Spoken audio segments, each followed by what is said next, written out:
Hey everybody, I'm Courtney Hashi, cookbook author and blogger. Welcome back to Court Kitchen.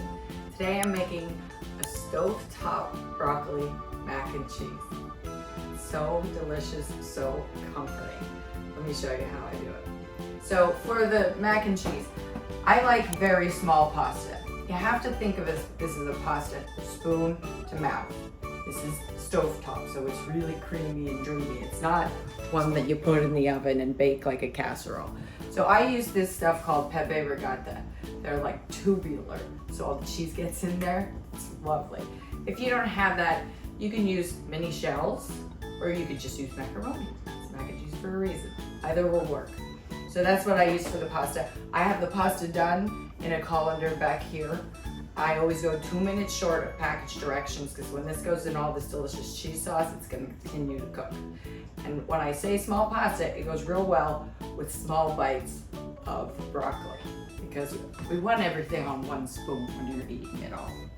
So for this, because I want small, I'm just literally going to, I wouldn't call it shaving it, but you're going to barely go to where the stalk starts. You see what that is? So don't throw your stock away. Use it. You don't even have to cut it out. Put it in your freezer or your fridge and use it in soup.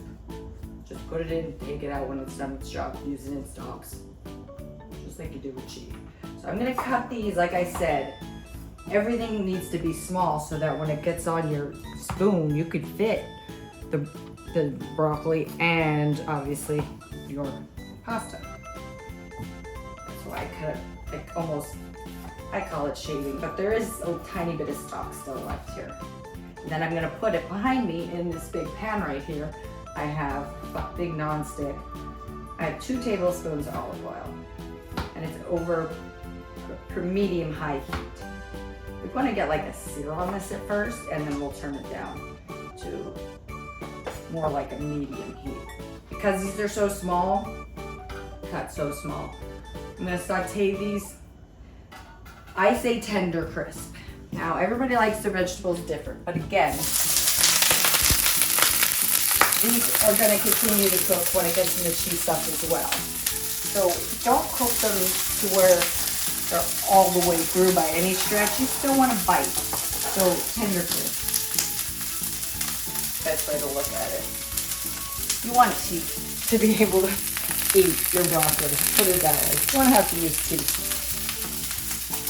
Okay, now for the seasoning of the broccoli, of course, I'm going to start with good old salt and pepper.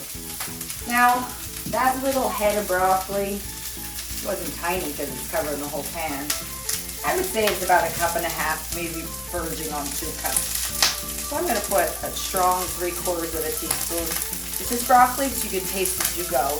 Err on the side of caution, start with 1/2 teaspoon and taste it at the end when it's done sauteing. If you want more, add more. And pepper, I always say whatever much salt you're using, use half as much pepper. But I use quite a bit black pepper because I love the flavor. Okay, here we go. Granulated onion. You just want enough flavor. I don't want anything to really overdo the cheese. This is about the cheese. So maybe 1/4 teaspoon of both granulated onion and granulated garlic. Again, we're just adding a little bit more flavor. And I love pepperoncino. I love a little spice. Now again, I don't want to overpower anything, but I just like that little bit of spice in the background. So I'm only putting a tiny, tiny bit in. So now this pan is going to stay quite dry because I use, like I said, 2 tablespoons of olive oil in the beginning, and you know what broccoli does, sucks it up immediately. So in order to get this cooking through, we're going to add some stock. So the steam will help cook it through. So I have some stock here.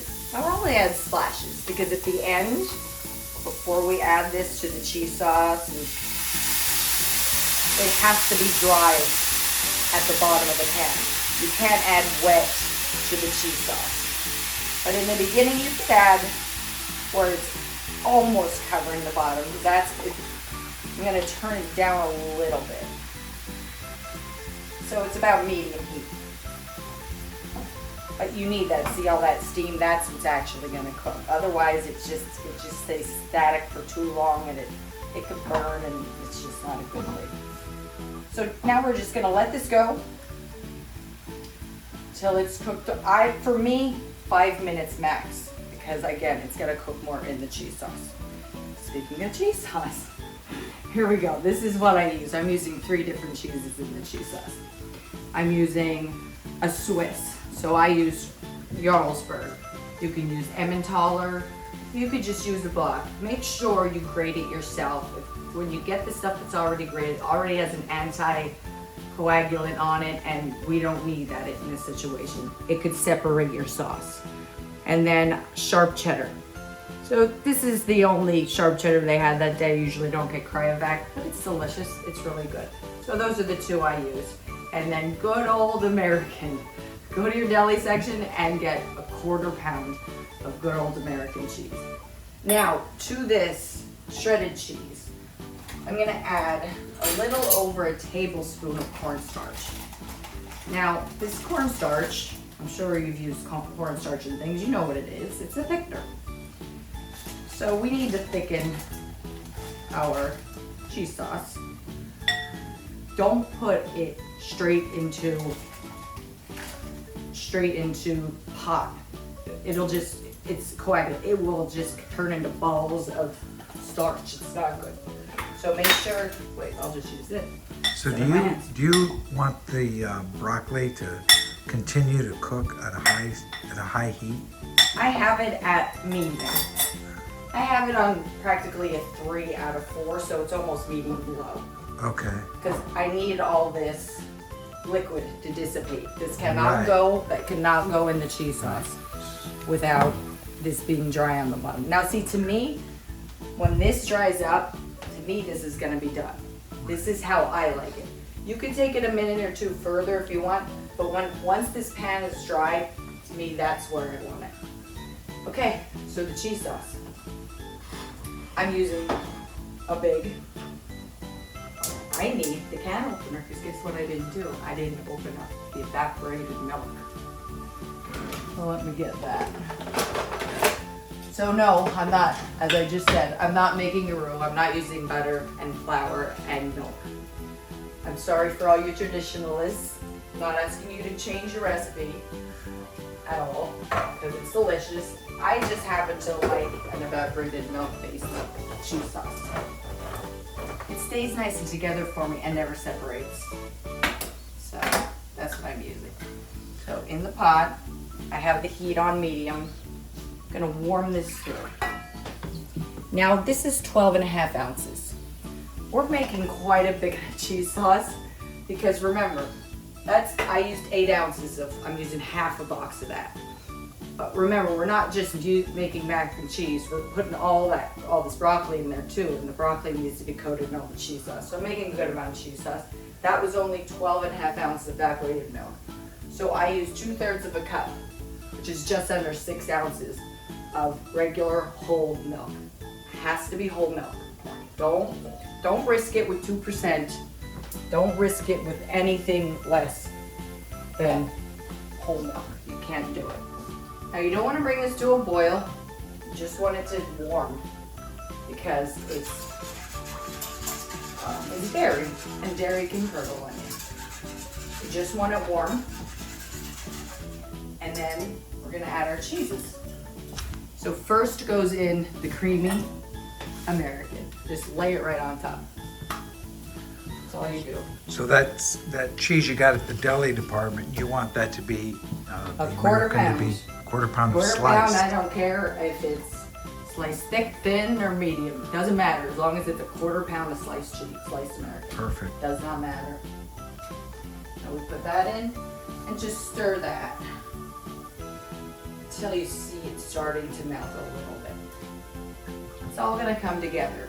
This is the only thing that takes a little time with the cheese sauce. You do have to give it a little, you can't, I have this on pretty high because I just put in the milks and it were pretty cool. But I'm gonna turn this down because it could start bubbling quickly and I don't want that to happen. This is where you have to go low and slow. Really do. Again, you don't want to risk any curdling of your dairy. So now is our Swiss and our sharp cheddar. Put that in. Beautiful. Okay, mix this in. And after this starts to melt, which again, it's low and slow, I'm putting it around a 2 or 3, no higher. So this will probably take, I don't know, probably like 3 to 5 minutes, because you really need to take your time with it. Once I see this start to really melt, you don't see the pieces of cheese floating around anymore, I move to a whisk. So you have to whisk it at the end and it'll all come together so creamy and silky and delicious. So that's what I'm gonna do right now. I'm gonna sit here and stir this for a little while. When it starts coming together, I'm gonna whisk the heck out of it, make sure it's nice and creamy and smooth. When we get back, oh look, it's all dissipated. We have our broccoli exactly where we want it. So I'm gonna turn the heat off this because it's gonna warm back up in the cheese sauce. So when we get back, we're gonna add the broccoli to the finished cheese sauce, and we're gonna add in the pasta. And guess what? We have stovetop broccoli mac and cheese. So see you in about 3 to 5 minutes. Okay, we're back with this silky, look at this, silky cheese sauce.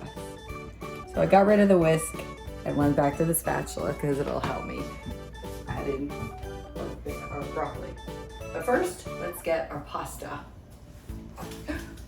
Oh, poor Alex, I just knocked into my baby Alex down there. Sorry, Alex. Okay, so here's our tubular pasta. Our pet favorite delicious. Let's mix that in just a tiny bit. I don't even think we need to do that before I put in. See how it's dry at the bottom? It got a little brown from adding all those spices, the garlic, the onion, and then the stock. Keep it cooking together, but it still has the bite.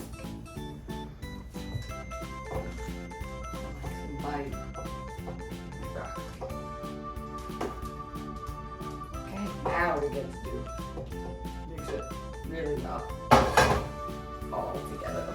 And over here's what you can see. Look at that. Look at that. Tell me, wow. This is not a day. Maybe you had a bad day. This is almost real time, other than me mixing that cheese sauce for a couple minutes. Look how quick that came together.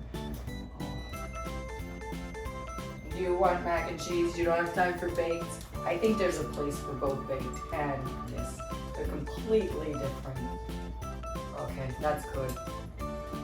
Oh, it's tasty. Level. Oh my gosh. Delicious. If you haven't had stovetop in a while, mac and cheese, it's time to make it. And did you see how silky, I mean seriously, how silky the sauce is? It's ridiculous. Let me make sure that's off. Okay. No topping, no nothing. If you want to put crunchy breadcrumbs on, like panko with some butter on them, you could do that. This is, I'm going to the couch to put this on my lap kind of dish. I'm going to give it a taste. It's probably pretty hot. Oh yeah, look at that steam.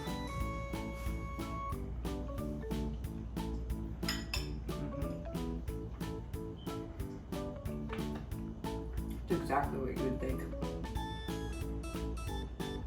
It's completely different texture and flavor than when you make a roux. It's extra, extra creamy. Really, really good.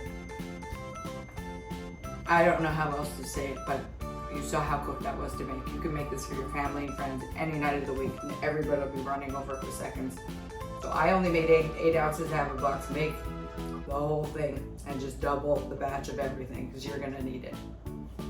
Thank you for watching. Your likes, shares, and comments always make me happy, so keep them coming. If you haven't subscribed already, please do so. Remember to hit that Moby's bell icon over there. And if you haven't checked out my books, Chatters and Shakeups for the Week, Continental Taste Volume 1, Volume 2 is being printed as we speak. So check them all out. They're good. Or you can go to CourtneyHashy.com. There's more recipes, and then you can find my blog there as well. So until I see you next time, you know that I'm always sending hugs. This really does have to go to the couch.